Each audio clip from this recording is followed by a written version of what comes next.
City police હદમથક વિસ્તારમાં અજાણી વ્યક્તિએ લઘુમતી સમાજની લાગણી દુભાય તે રીતે એઆઈ આધારિત પોસ્ટ સોશિયલ મીડિયામાં વાયરલ કરતા લઘુમતી સમાજના લોકો 19મી સપ્ટેમ્બરની મોડી રાત્રે રસ્તા ઉપર ઉતરી આવ્યા હતા. રાતના સમયે લોકોના ટોળેટોળા એકત્ર થતાં તણાવપૂર્ણ પરિસ્થિતિ સર્જાઈ હતી તેમજ થોડા સમય માટે પથ્થરમારો પણ થયો હતો.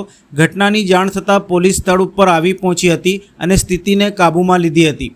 તો બીજી તરફ રાત્રે જ મોટી સંખ્યામાં લોકો પોલીસ સ્ટેશને પહોંચી ગયા હતા અને ધાર્મિક લાગણી દુભાય તેવી પોસ્ટ કરનાર સામે કડક કાર્યવાહીની માંગણી કરી હતી.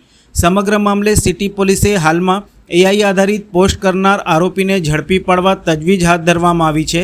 સાથે પથ્થરમારો કરનાર ટોળાને પણ ઝડપી પાડવા કાર્યવાહી હાથ ધરવામાં આવી છે. આ અંગે એડિશનલ પોલીસ કમિશનર લીના પાટીલે જણાવ્યું હતું કે સિટી પોલીસ સ્ટેશન હદ વિસ્તારમાં ધાર્મિક લાગણી દુભાય તે પ્રકારનો બનાવ બન્યો છે. તે અનુસંધાને લોકોનું ટોળું પોલીસ મથક વિસ્તારમાં આવતા માહોલ થોડો ગરમાયો હતો. પોલીસ મથકોની અને ક્રાઇમ બ્રાન્ચની અલગ અલગ ટીમો તાત્કાલિક આવી જતાં આ મામલો શાંત પડ્યો છે. હાલમાં વિસ્તારમાં શાંતિ છે. હાલમાં આ મામલે પોલીસે અલગ અલગ વિસ્તારમાં ચાંપતો બંદોબસ્ત મૂક્યો છે. હાલમાં પોલીસ ધાર્મિક લાગણી અને અન્ય બનાવને લઈને કાર્યવાહી કરી રહી છે. વધુમાં જણાવ્યું હતું કે પોલીસ દ્વારા કાયદેસરની કાર્યવાહી કરવાની ચાલુ છે. સાથે સોશિયલ મીડિયા ઉપર પણ નજર છે. જે કોઈ સોશિયલ મીડિયા ઉપર આવી કોઈ અફવાઓ ફેલાવશે કે વાંધાજનક મેસેજ કરી કોઈ જગ્યાએ માહોલ બગાડવાનો પ્રયાસ કરશે તો તાત્કાલિક તેની સામે પગલાં લેવામાં આવશે. મોડી રાત્રે સર્જાયેલી સ્થિતિ બાદ પોલીસે તાત્કાલિક કાર્યવાહી કરીને પરિસ્થિતિને કાબૂમાં લીધી હતી. આ ઘટના બાદ પોલીસના ઉચ્ચ અધિકારીઓ દ્વારા સંવેદનશીલ વિસ્તારોમાં સતત પેટ્રોલિંગ અને કોમ્બિંગ કરવામાં આવી રહ્યું છે, જેમાં જોઈન્ટ પોલીસ કમિશનર સહિતના અધિકારીઓ પણ જોડાયા હતા. આજરોજ સિટી પોલીસ સ્ટેશન વિસ્તારમાં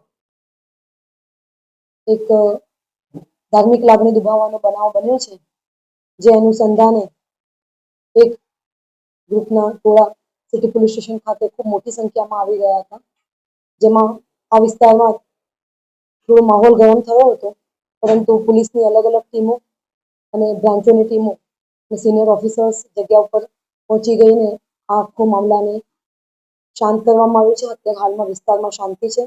પોલીસનું તમામ જગ્યાએ ડિપ્લોયમેન્ટ છે અને પોલીસ આ ધાર્મિક લાગણી દુભાવવાના મામલે અને અન્ય જે બનાવ બન્યો છે એ મામલે કડક કાર્યવાહી કરી રહી છે. સદર બનાવ મામલે પોલીસ દ્વારા કાયદેસરની કાર્યવાહી કરવાની ચાલી રહી છે, જેથી કોઈ પણ પ્રકારની અફવાઓ ફેલાવી નહીં. અમારી તમામ પ્રકારની સોશિયલ મીડિયા ઉપર નજર છે અને જે કોઈ પણ આ રીતની અફવાઓ ફેલાવશે અને કાયદો વ્યવસ્થાને દોહરવાનો પ્રયત્ન કરશે તો એના ઉપર પણ કાર્યવાહી કરવામાં આવશે. જેથી કોઈ પણ જાતના મેસેજ સ્પ્રેડ કરતા પહેલા, ફેલાવતા પહેલા તકેદારી રાખવી, કારણ કે પોલીસની તમામ જગ્યાએ નજર છે અને કોઈ પણ આ રીતના ઉશ્કેરાટનો માહોલ ઉભો કરશે તો એના ઉપર કડકમાં કડક કાર્યવાહી